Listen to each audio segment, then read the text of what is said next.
inventory exceeded demand in June for the first time since the same month in 2020, 2 years ago, spiking 94% year over year and 66% month over month. Price reductions, according to Redfin, increased to 40% of homes on the market in Denver. I mean, if the story ended there, it might concern me. Sellers flooding the market, giving homes away at discounted prices. But the story is much different than that. June ended the first half of a transitional 2022, and it did so with a bang. Cryptocurrency is down 60%. The stock market had its worst first half of a year since 1970. Inflation hit a 41-year high. And housing? Well, I mean, so far, housing is up 16.5%. 2022 year-to-date median price growth is only 1% lower than what we saw in the first half of 2021. With all this inventory, though, buyers and sellers feel like it's shifted to a buyer's market. Increased price reductions lead us to believe buyers have the upper hands. However, most other statistics still show us being in a strong seller's market. Median days in the MLS stayed at 4 in June, with the average only increasing 1 to 10 days. Closed price to list dropped 2 percentage points, but was still over 103%. And months of inventory remain low at 1.2, 1.3 months for detached, and 0.9 months of inventory for attached. The increase in inventory has given some much needed relief from an incredibly unhealthy market, one where there was as little as 10 days of inventory and buyers having to pay an average of 107% close to list. As higher interest rates and a slowing economy cool off an overheated demand, inventory can and should return to healthy levels. June 2022 inventory might be almost double 2021, but it's still 5% less than it was in 2020, 36% less than it was in 2019, and 80% less than what we need to meet a balanced market. I mean, it's all about perspective. Meanwhile, buyers are slowly adjusting and readjusting as mortgage rates have become increasingly volatile. News regarding the Fed Chair Powell's fight against inflation topped this month's headlines. During an interview, Powell said, "We understand better how little we understand inflation." Well, in other words, and paraphrasing, we're doing a lot to fight inflation right now, more than in past decades. But we're not really sure that we understand inflation, so maybe we'll soon see that we didn't need to be doing quite so much, quite so fast. Or maybe we'll see that we needed to do more. Powell stepped on the gas with a 0.75% increase to the federal funds rate on June 15th and is expected to raise it another 0.75% on June 27th, then 3 more times to round out the year. His strong determination to do something big came just days after the Consumer Price Index, the CPI, surprised the market by not easing as expected. Instead, the CPI jumped 1% month over month, resulting in an annual 8.6% inflation rate. Inflation is the archenemy of bonds. It strips away the purchasing power of fixed income securities. So, to no one's surprise, but everyone's dismay, the 10-year Treasury jumped 35 bips, pushing the 30-year fixed mortgage rate from 5.5 to 6.28 in just 3 days. After Powell's grand gesture to control inflation, the bond markets reacted favorably over the next 2 weeks as mortgage rates settled back down to 5.875. Then the Personal Consumption Expenditures Index, the PCE, came out on June 30th to end the month.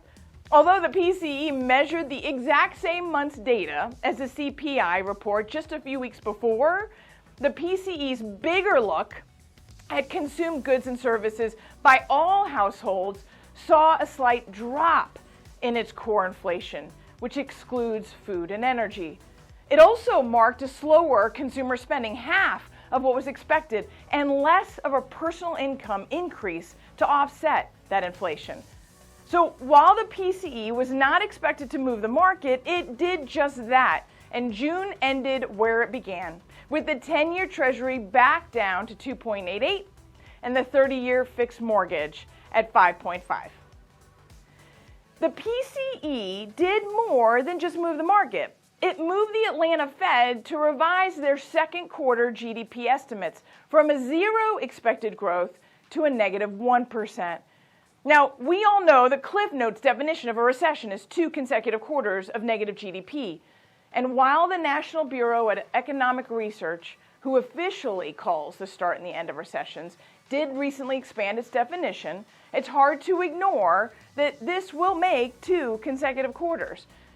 But I still stand behind my belief that the first quarter's loss in GDP was due to supply chain issues, not a slowing economy, as consumer spending was still up 3.1% and over 1.6 million jobs were added. However, we are seeing the slowdown. So far this quarter, 800,000 jobs have been added and consumer spending has slowed 2 months in a row. A recession is coming, but we're not there yet. There is a healthy fear of recessionary times, calling everyone to reduce unnecessary risk and protect assets, to evaluate their spend in light of job security. While real estate challenges affordability, it also continues to show strength as we head towards what seems an inevitable recession. 38% of all homes nationwide are owned free and clear. Of the Colorado homes with a mortgage, only 1.8% are delinquent and 0.1% are in foreclosure. And record levels of tappable equity today provides a multitude of options for anyone faced with challenges. So back to the inventory story.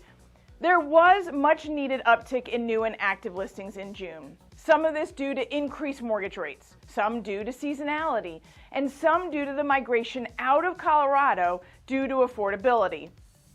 Although this increase has bumped us above 1 month of inventory, it's still far from a balanced market and will continue to be a challenge. 75% of all mortgage homes have an interest rate at or below 4%, causing rate lock, which will result in longer periods of time people stay put in their existing home. A record number of reverse mortgages reflects that baby boomers are aging in place. And investor market share hit a record high of 20% in the first quarter of the U.S. homes purchased in 2022. All of these factors will slow down home re-entering the inventory pool. Yet, we've seen a little more inventory shifting the buyer psyche. More buyers are jumping back in, knowing competition is down. Mortgage purchase applications ended June still down year over year, but up 17% from where the month began. Buyers have also become more discerning. Sellers are being pressured to price their homes right to get their attention, not for what their neighbor just sold for last month, but what those homes were listed at the last month before all the overbidding began. And when homes hit the market priced right, those same buyers are now willing to pay more than list to get it. A market in transition requires us to think more creatively, act more strategically, and communicate more proactively. A recession will come, probably in 2023, and when it does, rates will more than likely go down, putting additional pressure on limited supply, causing home prices to go up even more, equating to equity for those who own and lost opportunity for those still renting. Well, until next time, that's a wrap. For this month's Market Trends Update, it's my pleasure to keep you updated.